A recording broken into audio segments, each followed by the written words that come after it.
जय श्री कृष्णा, राधे राधे। आज की इस वीडियो में अपने जानेंगे कि वैशाख माह में आने वाला बुध अष्टमी व्रत कब है और इस दिन व्रत करने से हमें कौन कौन से फलों की प्राप्ति होती है और बुध अष्टमी का व्रत कैसे किया जाता है।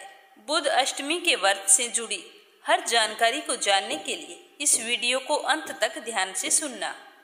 इससे पहले मैं आप सभी का धन्यवाद करना चाहती हूँ कि आप वैशाख माह की कथाओं को मीरा भक्ति चैनल पर बड़े ही श्रद्धा भाव से सुन रहे हैं। आप अपना प्यार और सहयोग इसी तरह बनाए रखें।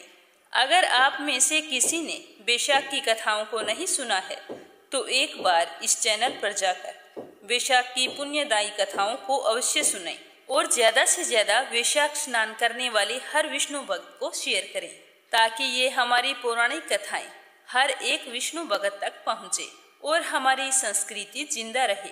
बुध अष्टमी का व्रत भी एक बहुत ही महत्वपूर्ण व्रत होता है। हिंदू धर्म में बताया गया है कि जो भी मनुष्य पूरी श्रद्धा भाव से बुध अष्टमी का व्रत करता है उसे मृत्यु के पश्चात नरक में नहीं जाना पड़ता। लोक कथाओं के अनुसार बुध अष्टमी का उपवास करने से मनुष्य के सारे पाप नष्ट हो जाते हैं।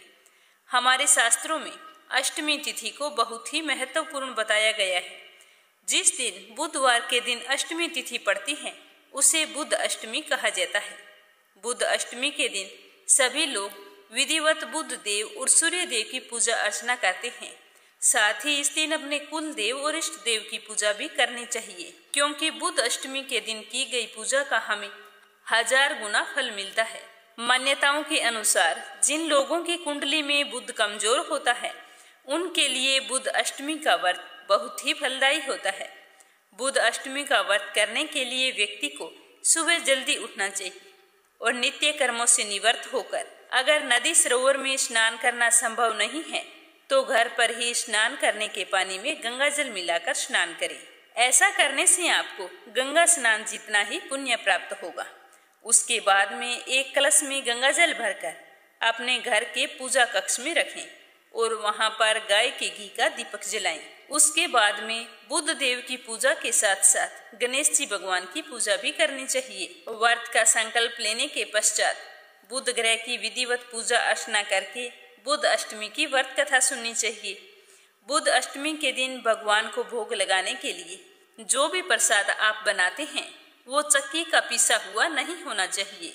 व्रत रखने वाले व्यक्ति को इस दिन ना तो चक्की चलानी चाहिए और ना ही चक्की से पिसा हुआ और चाकू से काटी हुई कोई चीज खानी चाहिए। इसीलिए आप इस दिन मोठ बाजरे का खिचड़ा बनाएं। उसके अंदर साबुत नमक डाल लें, क्योंकि मोठ और बाजरे का खिचड़ा होता है वह कूट कर बनाया जाता है। फिर इस खिचड़े के अंदर कूट कर गुड़ और घी मिक्स करके अपने व्रत का पारण कर सकते हैं। यह एक बहुत ही सरल और आसान विधि है बुध अष्टमी के व्रत के पारण की, जो हमारे सदियों से चली आ रही है।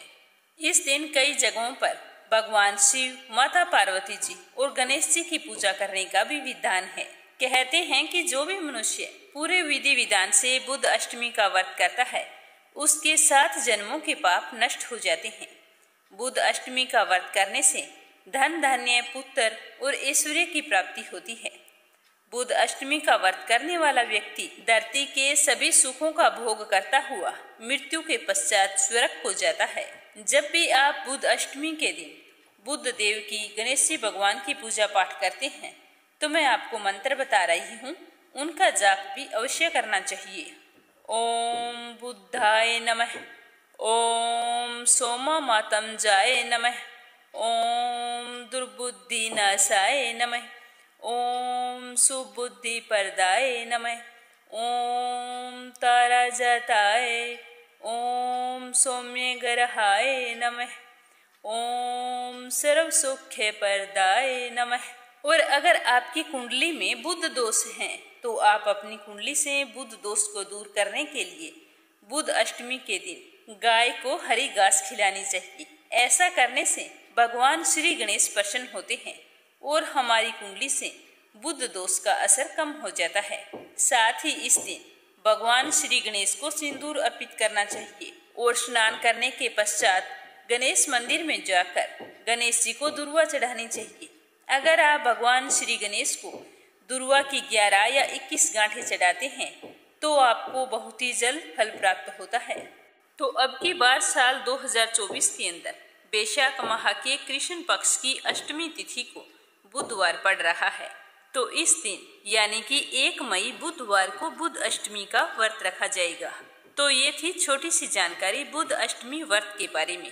सुनकर आपको कैसा लगा कमेंट बॉक्स में जरूर बताना। और साथ ही कल यानी कि बुध अष्टमी के दिन इसी चैनल पर बुध अष्टमी की संपूर्ण व्रत कथा प्रस्तुत की जाएगी। तो आप सभी से मेरा निवेदन है कि आप इस कथा को श्रद्धा भाव से जरूर सुनें और ज्यादा से ज्यादा बुध अष्टमी का व्रत रखने वाले भक्तों में भी शेयर करें। साथ ही आपके अपने इस मीरा भक्ति चैनल पर बैसाख की कथाएं सुनाई जा रही है, उन्हें भी श्रद्धा भाव से सुने और ज्यादा से ज्यादा विष्णु भक्तों में शेयर करें। अगर आपने मीरा भक्ति चैनल को सब्सक्राइब नहीं किया है तो जरूर करना। बैसाख की कथाओं को सुनने के लिए सिर्फ आपको सर्च करना है कि बैसाख मास की कथा मीरा भक्ति, तो आपको आपके अपने इस मीरा भक्ति चैनल की कथाएं सुनने को मिल जाएगी। जय श्री कृष्णा, राधे राधे।